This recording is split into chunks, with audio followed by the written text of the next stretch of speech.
Vamos conversar um pouquinho agora, falando sobre ruptura prematura das membranas ovulares. É a melhor definição de bolsa rota, é essa que está colocada no slide. No passado, se usava-se o termo amniorrex prematura, mas a gente sabe que são duas membranas, o ânio e o córeo. Então a melhor definição é essa que nós estamos colocando como título da aula. Define-se pré-termo ou prematuridade o parto antes de 37 semanas de gestação. A prematuridade, como eu já relatei, é a maior causa de morbidade e mortalidades perinatais. A sua incidência varia entre 5 a 15%, quando se englobam taxas de países dos mais diferentes graus de desenvolvimento. E um terço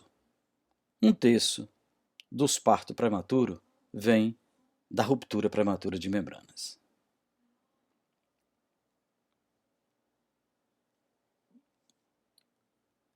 Então, a definição é essa, a perda da integridade das membranas ovulares, que ocorre antes do início do trabalho de parto em qualquer idade gestacional.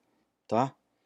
A gente sabe que quanto menor a idade gestacional no momento da ruptura, maior é o período de latência. O que é período de latência? É o tempo decorrido entre a ruptura da membrana e o início do trabalho de parto. No termo, a gravidez a termo, 90% ela entra em trabalho de parto durante 24 horas. Já no pré-termo, pode chegar até 7 dias e menos ou mais, mas uma média de 7 dias. Bom, a etiologia é multifatorial, constatando-se vários fatores de risco. Tá?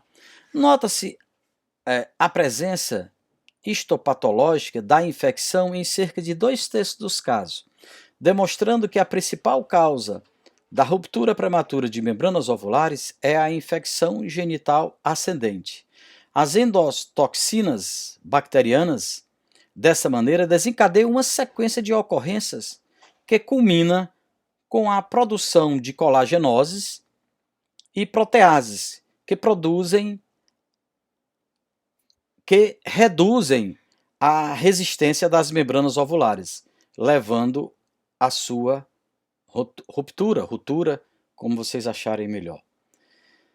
Então, fatores de risco é a vaginose, antecedente de parto pré-termo, traumas, polidramio, cerclagem, insuficiência istmo-cervical, procedimentos invasivos como amniocentese, fetoscopia, sangramento genital, todos esses são os fatores de risco. O diagnóstico. O diagnóstico é 80% só com a história e o exame físico. 80%. Podemos também colher o material através do fazer o pH da vagina. O pH da vagina normalmente ele não excede a 4,8. 4,3, 4,5, ele não passa de 4,8. Quando ocorre a ruptura, ele chega de 6 a 8, tá? Claro que em decorrência do líquido amniótico dentro da cavidade vaginal. O teste de azul do Nilo, você coloca um azul, um corante, né, na lâmina, com o esfregaço, faz o esfregaço vaginal e coloca o corante, e o teste será positivo se evidenciar as células fetais, orangiófilas, de coloração amarela, alaranjadas. Normalmente esse teste a gente usa mais no terceiro trimestre. Tem o teste do Ianeta, que é um teste de um brasileiro. É um teste simples, rápido e barato. Você colhe o material endocervical em lâmina, aquece essa lâmina por aproximadamente 1 minuto. Se você tiver uma coloração branca na lâmina, você pode constatar que você está diante de uma ruptura prematura de membranas ovulares. Coloração marrom, você imagina que não tenha ruptura. A cristalização do muco cervical também se colhe o muco na lâmina, deixa secar, tá? Aguarda aproximadamente 10 minutos para secar e depois você olha no microscópio, observa no microscópio o que você está vendo aí na imagem, uma imagem de samambaia. Tá? Isso aí atesta que você está provavelmente diante de um caso de ruptura de membranas. O teste que tem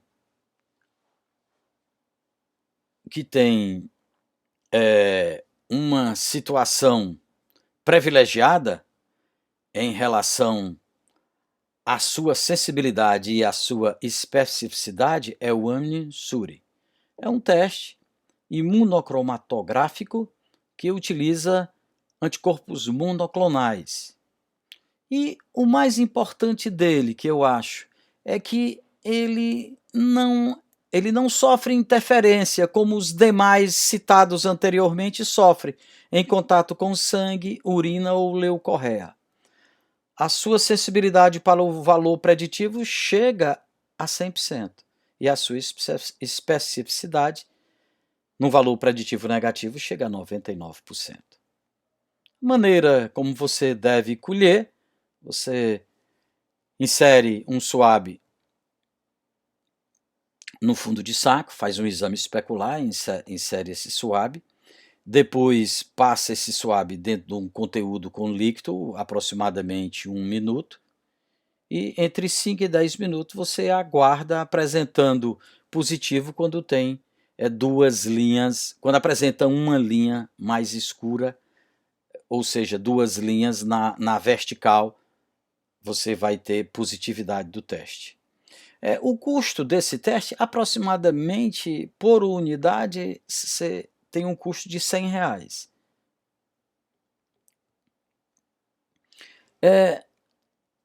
Antes de entrar na clínica, entrar nas condutas, eu queria conversar um pouco sobre essa revisão da Cochrane, em que foram realizados 12 ensaios clínicos, quase 4.000 mulheres, avaliando o nascimento precoce ou uma conduta expectante em relação à sepse neonatal. Todas essas mulheres com ruptura prematura de membranas ovulares antes de 37 semanas. Essa revisão sistemática, nós participamos, nosso país participou, Uruguai, da América do Sul só foram esses 2, Reino Unido, Estados Unidos e Holanda. Tá? E eles chegaram a uma conclusão. Num passado muito próximo, nós utilizávamos o parâmetro de 34 semanas para resolver uma paciente com ruptura prematura de membranas. A gente aguardava até 34 semanas. Hoje, com essa mudança, baseado em várias meta-análises, nós hoje utilizamos o valor, a idade gestacional de 36 semanas e 6 dias, ou seja, menor que 37 semanas. Com 37 semanas, você já tem uma resolutividade. Então, deixa eu seguir aqui. Uma paciente com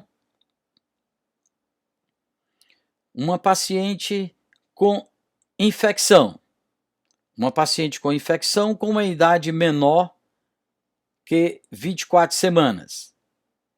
Uma paciente com uma idade menor que 24 semanas, a gente tem de individualizar os casos e tem de decidir com os pais. Mostrar, através de trabalhos científicos, mostrar, através da experiência que você tem, mostrar a conduta do serviço em que você participa, que menor que 24 semanas, as condições têm de ser, como é que eu digo? A conduta tem de ser participativa, porque os riscos para esse conceito são muito elevados. Já a idade gestacional entre 24 semanas, maior que 24 semanas, entre 36 e 6 dias, 24 ou maior que 24, né? Chegando a 36 e 6 dias, nós temos de fazer uma avaliação, uma avaliação da vitalidade fetal. Essa vitalidade fetal não está comprometida, a conduta é expectante até 36 semanas e 6 dias, tá? Se essa avaliação for comprometida, você tem de antecipar o parto. Se você tem uma ruptura prematura de membranas e você tem uma idade gestacional que denota, baseado em um comprimento cabeça-nádega de primeiro trimestre, está dizendo que essa gravidez está com 38 semanas, está com 37, 2 dias, a sua conduta é resolver. Resolver através de um parto via abdominal ou induzir o parto. A indicação é obstétrica. Bem, na ruptura prematura de membranas, sem infecção, com uma idade inferior a 36 semanas e 6 dias, o bebê tendo uma boa vitalidade, a nossa conduta é expectante, é uma conduta clínica. Esse paciente tem de ser internado e tem de ser avaliado. Vamos aguardar a chegar às 37 semanas para podermos ter uma conduta. E nesses pacientes, nós vamos utilizar um antibiótico. O esquema que nós usamos é esse que está aí na tela. Eu faço ampicilina 2 gramas de 6 em 6 por 2 dias e faço mais 1 grama de azitromicina dose única. Depois, eu complemento com amoxicilina de 500 mg de 8 em 8 horas por 5 dias. Uma outra opção era você usar o estearato de eritromicina, 500 mg de 8 em 8 por 7 dias. Por que fazer antibiótico? Nós percebemos que o uso do antibiótico ele aumenta o período de latência. Ele provoca uma menor necessidade de surfactante e oxigênio para o RN, com 28 dias de vida. E ele reduz as anormalidades cerebrais a ultrassom. Os esquemas não devem ter amoxicilina, e clavulonato de potássio, em virtude do aumento do risco da enterocolite necrotizante. Tá?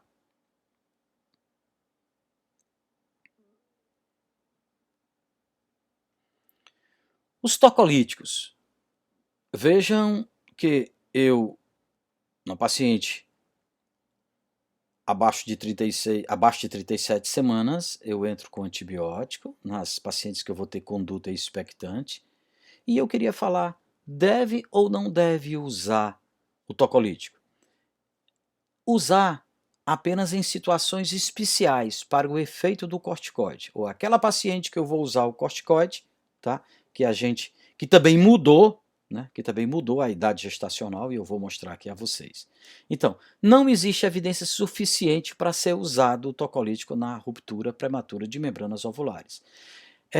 Tem uma revisão da Cochrane de 2011 que mostra um aumento da coriamnionite, tá?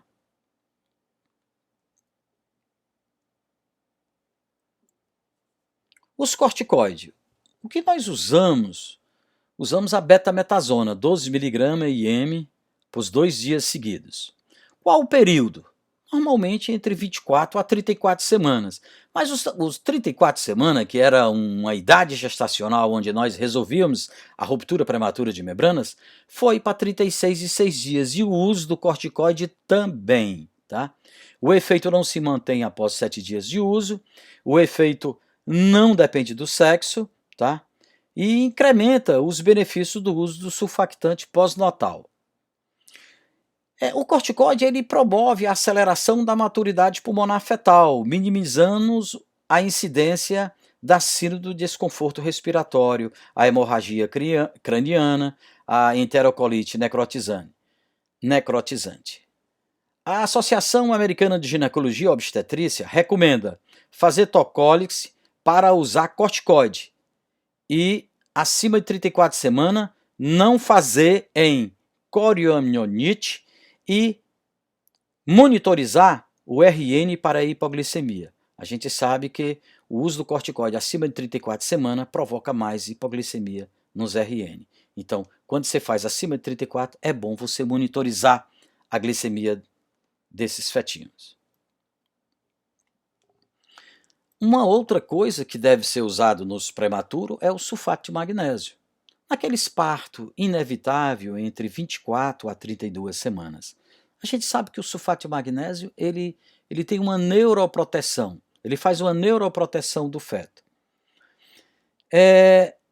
A primeira associação de redução da paralisia cerebral em casos de uso do magnésio, ou seja, em pacientes com pré-eclâmpsia, foi realizado em 1985.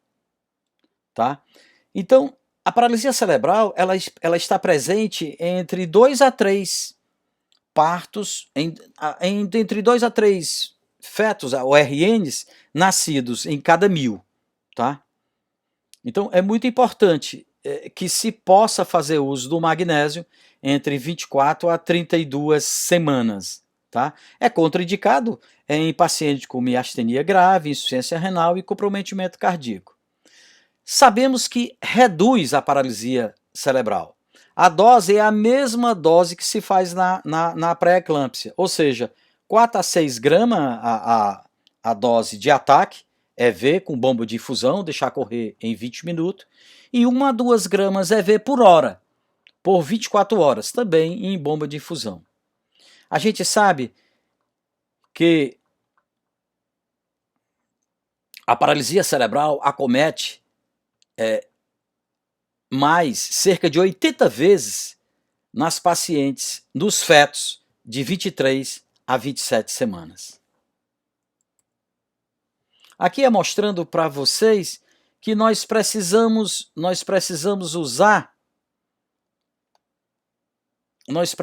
tratar 15 pacientes para salvar, para evitar uma paralisia cerebral.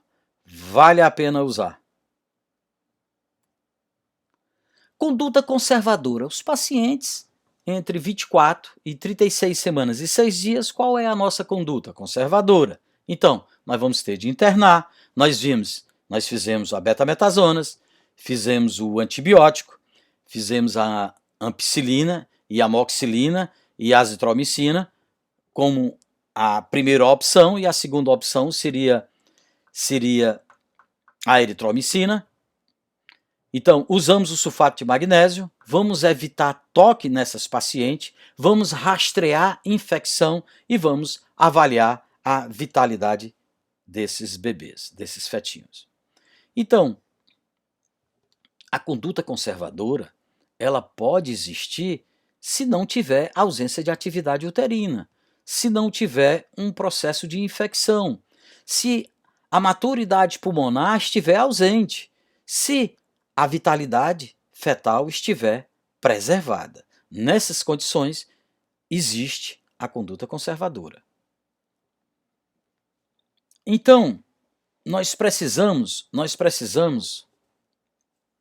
avaliar a idade gestacional dessa paciente, avaliar uma idade gestacional baseada no ultrassom de primeiro trimestre, avaliar a vitalidade fetal, nós tivemos uma aula só sobre isso, avaliar infecção, se está existindo processo infeccioso, avaliar se esse feto é maduro e diagnosticar, se porventura acontecer, um trabalho de parto.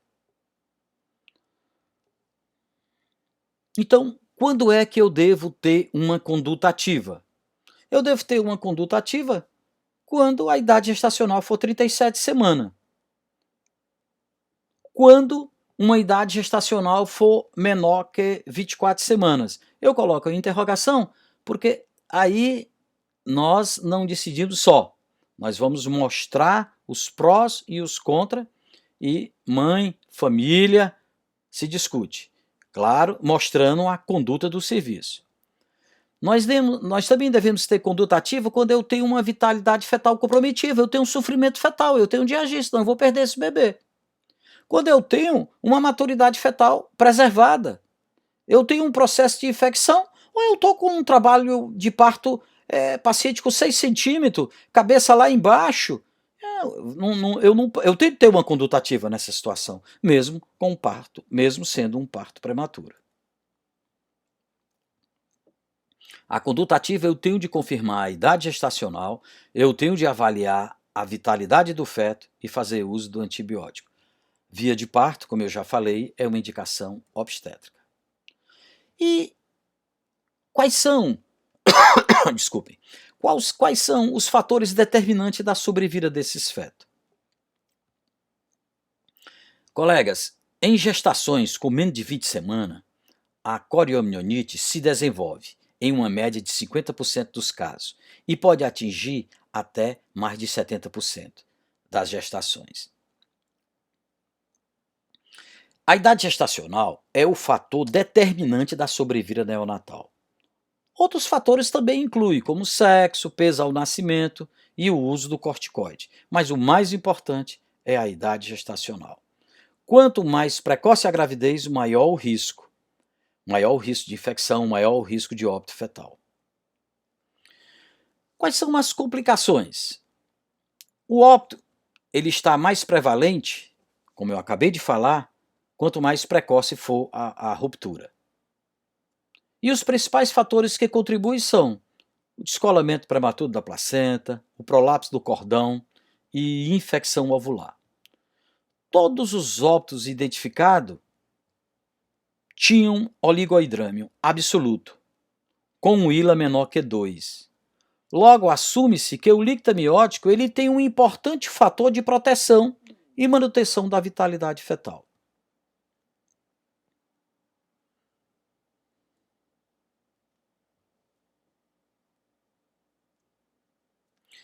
A morbidade e a mortalidade neonatal. Nós temos retinopatia da prematuridade, hemorragia interventricular, desconforto respiratório, paralisia cerebral, displasia broncopulmonar, manutenção do ducto arterioso patente, enterocolite necrotizante, surdez, deformidades musculoesqueléticas. A morbidade e a mortalidade ficam evidentes na presença de variáveis consequentes à prematuridade extrema. Então, casado, prematuridade extrema com essas morbidade e também a mortalidade. É interessante também nós falarmos sobre a ruptura das membranas, a RUPREM induzida por procedimentos, a amniocentese, a cerclagem, a biópsia do vilo corial, a fetoscopia que a gente faz na hérnia diafragmática. O prognóstico é melhor, pois o pertuito por onde o líquido amniótico escoa é muito pequeno e por isso as membranas saudáveis acabam ocluindo normalmente. E isso ocorre aproximadamente dentro de uma semana. O risco de uma ruptura prematura de membranas numa fetoscopia é de aproximadamente 10%. Já numa amniocentese é bem baixa, de 2%. Aqui eu queria mostrar a vocês comparações da idade gestacional ao nascimento com as chances de sobrevida neonatal e de ocorrência das disfunções neurológicas, moderada e grave entre os sobreviventes. Vejam que entre 24 semanas,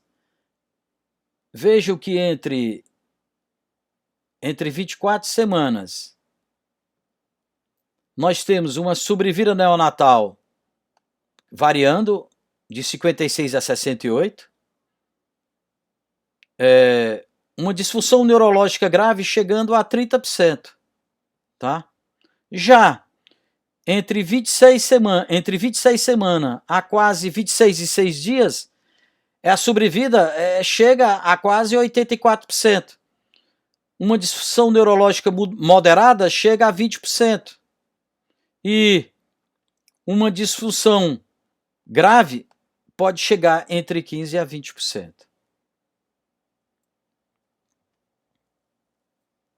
Então, a comparação aqui, nesse outro slide, entre a idade gestacional ao nascimento e a morte neonatal. A gente sabe que as sequelas para o prematuro, elas diminuem com o avançar da idade. Veja aqui nesse trabalho que com 20 semanas de gravidez, a probabilidade de nascimento em 1000 não existe, todos entram em óbito. Já acima de 24, 25 semanas, 371 em 1000. Entre 26 e 27 vai para 151, tá? Então, a partir de agora, a partir desse 26, 27 semanas, dessa idade gestacional, o prognóstico vai melhorando. Então, as sequelas para o prematuro diminuem com o avançar da idade gestacional.